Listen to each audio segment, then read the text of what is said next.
Les comentaba que otra de las prácticas, o otra de las, ¿cómo podría decirlo? De las fallas comunes que se presentan cuando desarmamos un motor de corriente directa y no seguimos un protocolo de identificación de líneas. Y digo, es muy normal, yo quito la tapa, quito los cables que vienen de los interpolos al cuadrante o del cuadrante hacia afuera y puedo intercambiarlos. ¿Por qué? Porque son distancias muy pequeñas, ya sea que los ponga así o los intercambie sin darme cuenta. Lo que estoy haciendo es que estoy cambiando la polaridad de los interpolos. Déjenme les explico.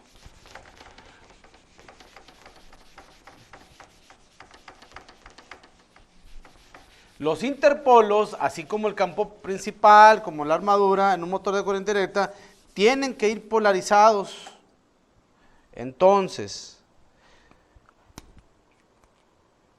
hay una prueba muy sencilla que se tiene que ejecutar para garantizar que el motor esté bien polarizado, y es la siguiente.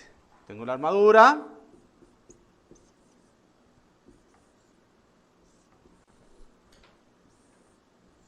de la armadura, aquí tengo los interpolos,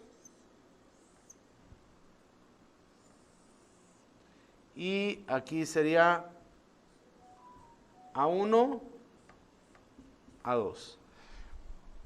Con un transformador, yo voy a inyectar un voltaje de corriente alterna en los carbones contiguos. Vamos a suponer que yo tengo aquí un cuadrante y que en ese cuadrante tengo 4 barras de carbones. Así, ¿sí? Acordémonos que esos carbones tenemos unos puentes internos que están así.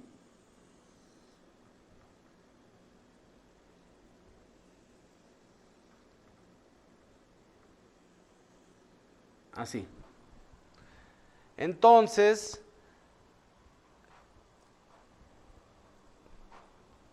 retiro un registro de la tapa, tengo acceso inmediato a estas barras de carbón,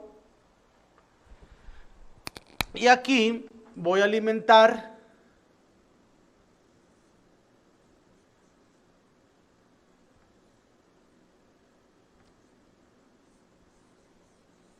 yo les recomiendo que adquieran o fabriquen un transformador 110 a 12. Entonces aquí yo le voy a meter 12 volts.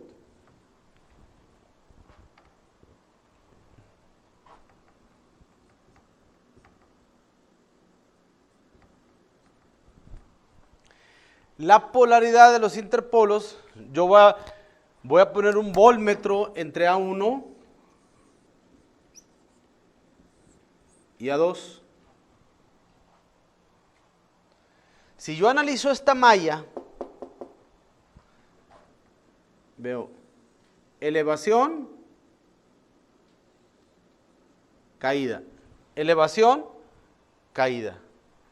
Y es lo que voy a leer el voltaje A1, A2 va a ser igual al voltaje aplicado menos el voltaje de los interpolos. Entonces, el voltaje A1, A2 tendrá que ser obligatoriamente menor al voltaje aplicado. En este caso, voltaje A1, A2 tendrá que ser menor a 12 volts de alterna. Si el voltaje, este está bien, si el voltaje A1, A2 es mayor a los 12 volts,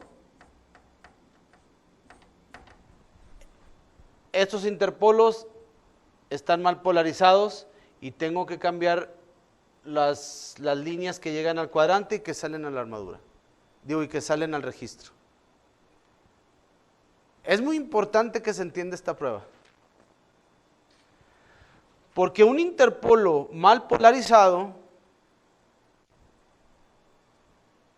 cuando le meto carga al motor, prácticamente sale hasta el lumbre de los carbones. Y no se lo voy a quitar, ni con eje neutro. Eso significa que está mal polarizado. Y repito, eso sucede cuando desarmo un motor y no tengo la precaución de haber identificado previamente las líneas, o cuando se manda a reparar un motor y no se tuvo la precaución en taller de hacer estas pruebas. Como en los talleres normalmente no se usa un dinamómetro por cuestiones de infraestructura, no se le somete a carga al motor, no se va a identificar una mala polaridad de interpolo, porque se prueban en vacío. Por eso se tiene que establecer un protocolo para elaborar una política de calidad, pues. Un protocolo de pruebas, un checklist, donde en ese protocolo de liberación del motor se tendrá forzosamente que hacer esta prueba para garantizar que el interpolo está bien polarizado. Pero esa ustedes también la pueden hacer en recibo o en campo. Muy bien. Entonces este es el diagrama esquemático. Tenemos así está dispuesto los carbones en un cuadrante, así los voy a ver. Así es como voy a aplicar los 12 volts. Es importante que el transformador pues mínimo sea de un kVA para que pueda con la alimentación de la armadura. Y esta es la fórmula, ¿verdad? El voltaje A1, A2 deberá ser igual al voltaje aplicado menos la caída de interpolos, porque así es la malla, elevación y caída. Esta es una polaridad, esta es la polaridad que debe ser. Si por lo tanto, el voltaje leído A1, A2 deberá ser menor al voltaje aplicado. En este caso, el voltaje A1, A2 deberá ser menor a 12. Si el voltaje A1, A2 es mayor a 12, es que está invertida la polaridad. Tengo que cambiar.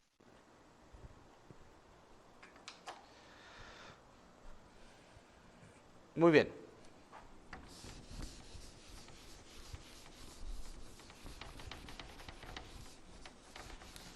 Siguiendo con el tema de la conmutación, es muy importante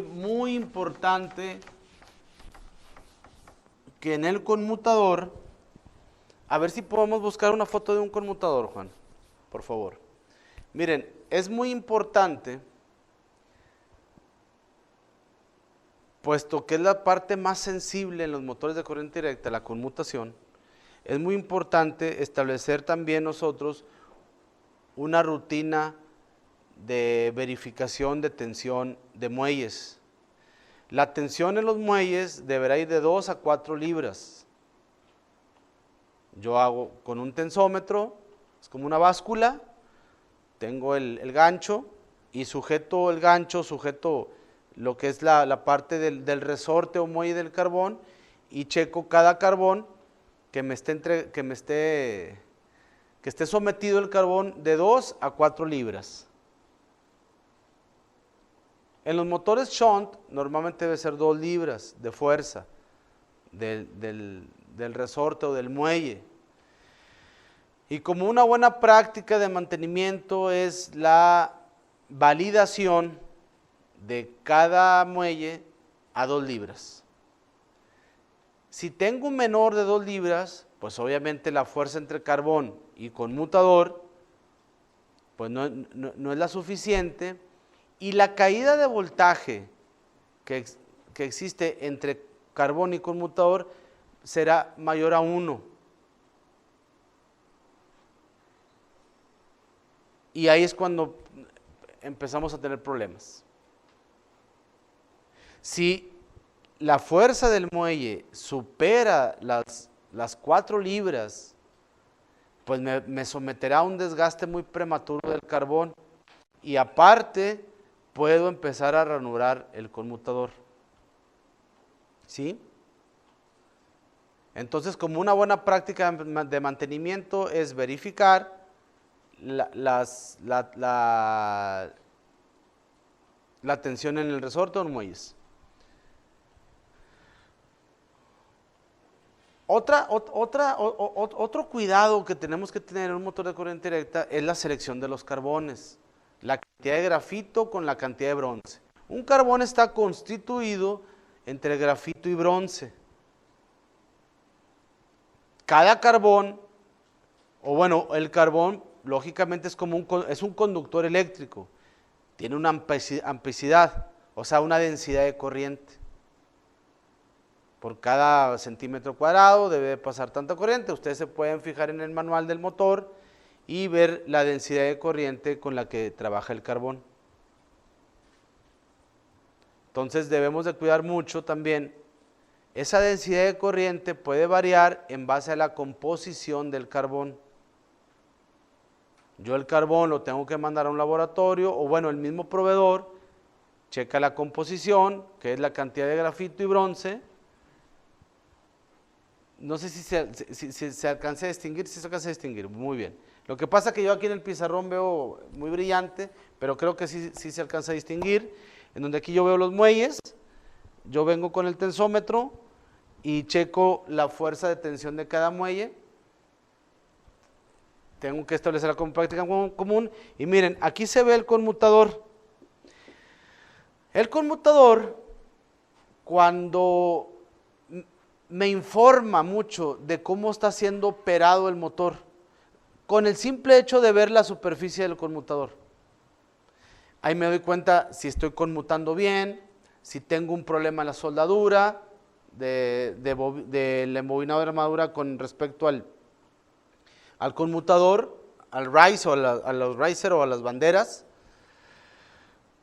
si tengo un problema en interpolos, si tengo un problema de bloqueo en la carga, si tengo un problema de cortocircuito en una bobina, si tengo un carbón mal seleccionado, si tengo filos en las delgas, que ahorita vamos a ver, si tengo las micas altas, la superficie del conmutador me informa, con pura inspección visual. Se requiere de una persona calificada, entrenada, que observe el conmutador. Si existe un patrón de falla, se presenta ahí, son fallas muy clásicas. Entonces, miren, un motor saludable o bien operado, lo que yo voy a ver en el conmutador es una película que le voy a llamar patina. Esa patina, el carbón va a desprender pues, cierto material y se va a impregnar en lo que es la delga del conmutador, en la superficie del conmutador. Esa superficie va a ser de color negrito, pero un color negrito como mate, no brilloso. Y es una capa muy pequeñita. Esa también nos va a servir como lubricación entre carbón y conmutador. Entonces le vamos a llamar patina. Hay que observar bien, también como una práctica de mantenimiento, que la patina no esté variando, que sea una superficie. De hecho, aquí tenemos varios patrones de falla, ¿verdad? Si podemos ver la patina, Juan, cómo se presenta, pues viene siendo esta, ¿verdad? Estas dos, cualquiera de estas dos, dependiendo del carbón que esté utilizando. Pues es muy sencillo, es una superficie uniforme. Es una superficie uniforme de película muy delgada. La patina me informa que tengo una buena conmutación. También lo que tenemos que cuidar mucho, así déjala si quieres, entre conmutador, bueno, el conmutador está formado por unas delgas, que este es el cobre,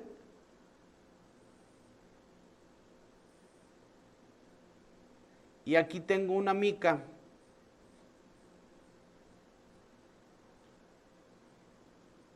¿Verdad? Muy bien. yo tengo que respetar esta distancia de la mica.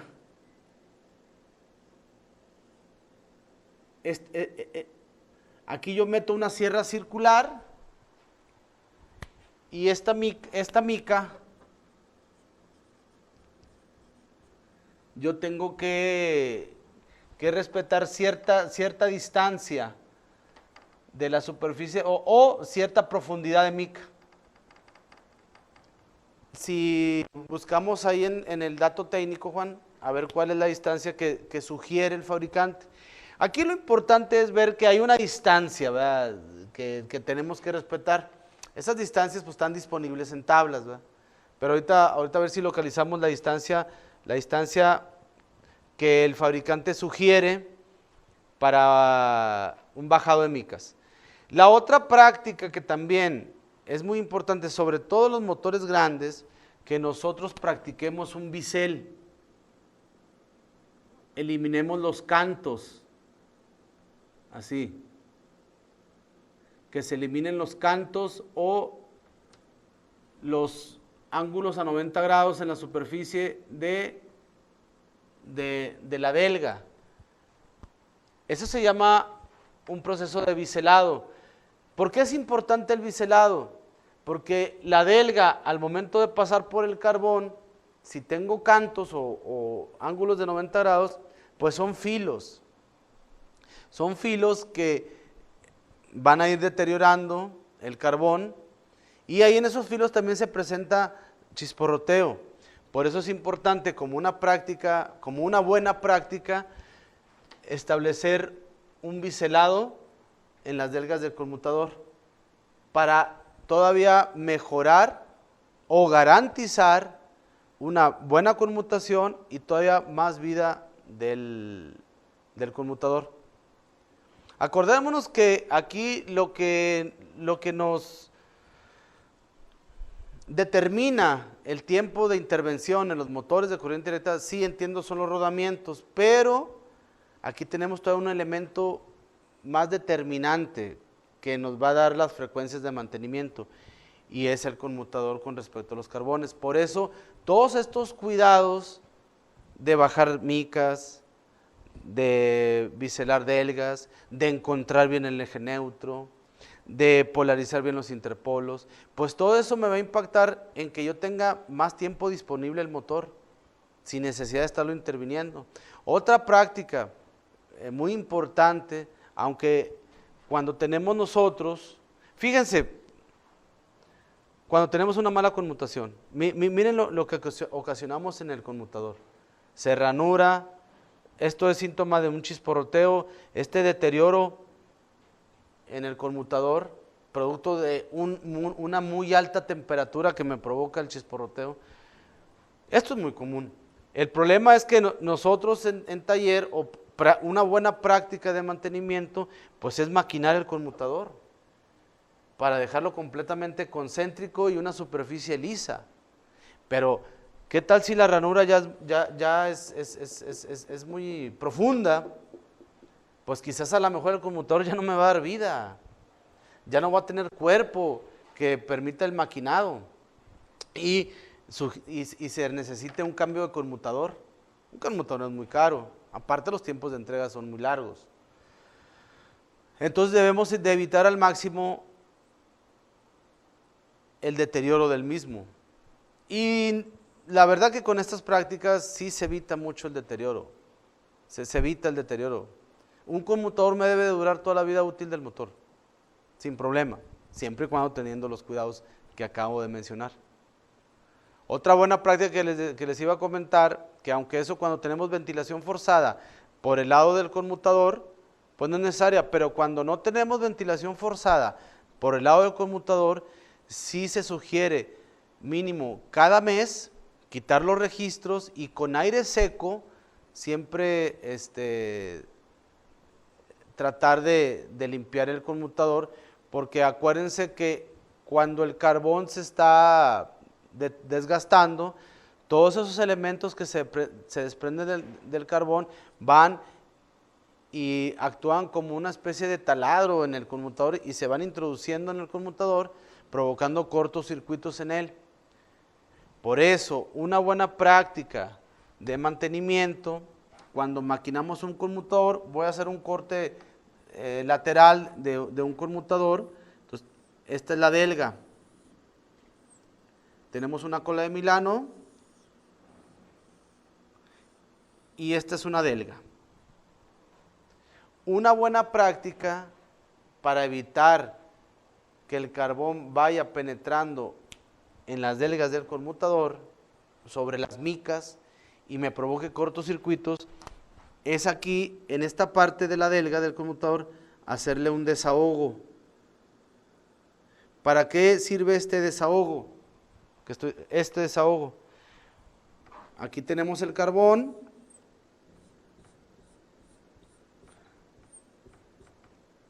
Es una fuerza, acuérdense que es igual a 2 libras. Pero resulta que el polvito se va desprendiendo. Se va desprendiendo polvito.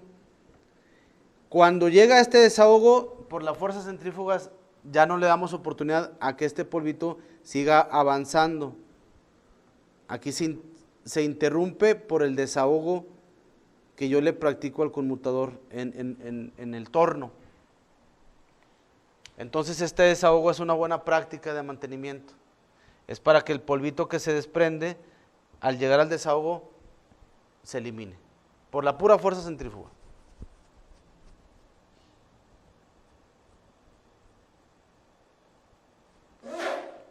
Entonces, bueno, ¿alguna pregunta, Juan? ¿Todo bien hasta ahorita?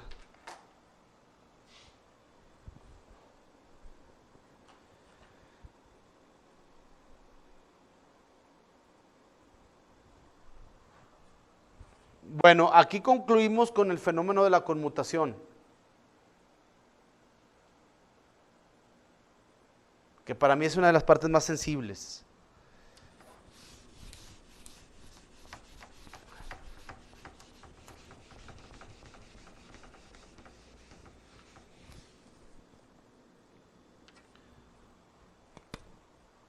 En los motores de directa,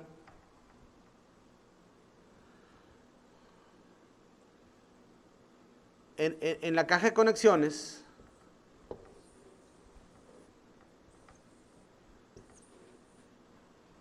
yo tengo F1, F2,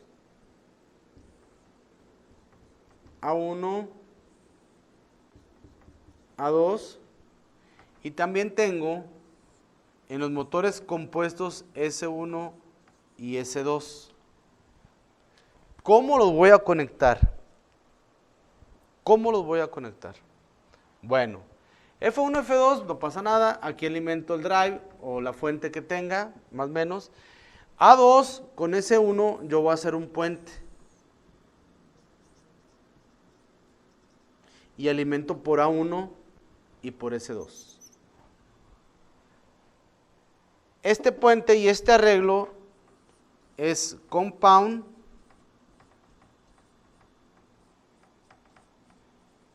acumulativo.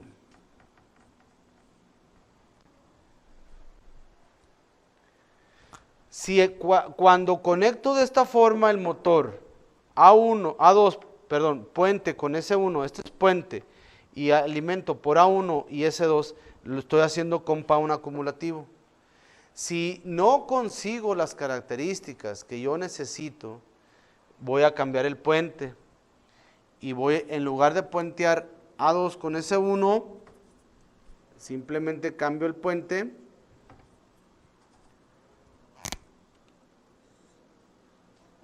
A1 y alimento por A2.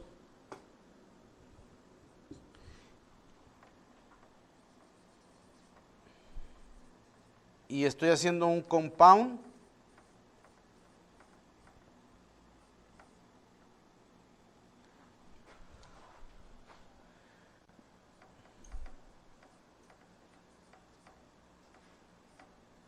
diferencial, sustractivo. A final de cuentas, acumulativo viene la palabra que estoy sumando los campos magnéticos serie y shunt. Diferencial estoy restando el shunt y el serie. ¿Para qué? Para obtener un comportamiento de par contra velocidad. Entonces, en un motor que cuando tengo disponibles 6 líneas, tengo esas dos posibilidades. Si estoy teniendo problemas con el motor de un desempeño erróneo, cambien el puente. Es porque necesitan pasarlo de acumulativo a diferencial.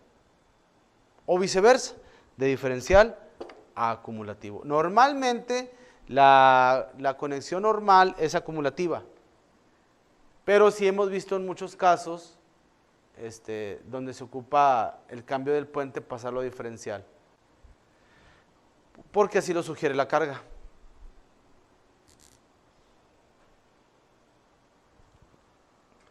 Muy bien. Cuando no tengo S1, S2, pues es muy sencillo. Es un motor shunt puro.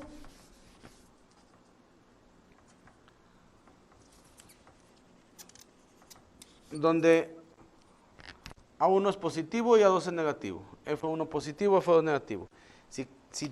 Si ocupo cambiar un sentido de giro, bueno, con que cambie cualquiera de las dos. Ya sea F1 por F2 o A1 por A2. Independientemente si sea shunt o compound, acuérdense lo que comentamos al inicio. Una de las características principales y lo cual me hace muy versátil al motor de corriente directa es su variación de velocidad. Yo varío el voltaje de armadura. El voltaje de armadura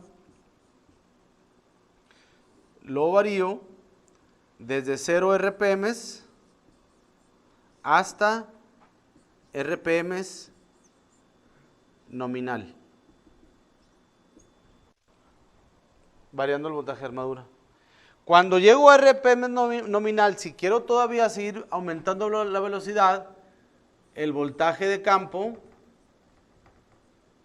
lo varío para incrementar el valor de mis RPMs. O sea, el voltaje de campo lo disminuyo para aumentar la velocidad del motor.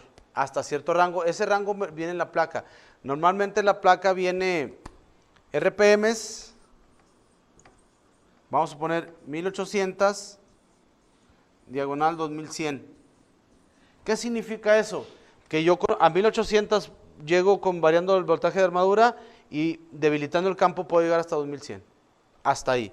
¿Por qué hasta ahí? Porque arriba de las 2100 o de la velocidad máxima que venga en la placa, someto a fuerzas centrífugas mayores a la armadura que la armadura pueda soportar, y por ahí puedo empezar a tener problemas con el encinchado de la armadura y tener problemas ya mecánicos graves, como cuáles: un desprendimiento en el centro de la armadura o un desprendimiento en los contrapesos del balanceo dinámico. Tengo que cuidar mucho no sobrepasar la velocidad máxima que viene en placa, y normalmente viene así la placa: una velocidad diagonal, velocidad máxima, que es una diferencia pequeña, no es muy grande, por los esfuerzos mecánicos.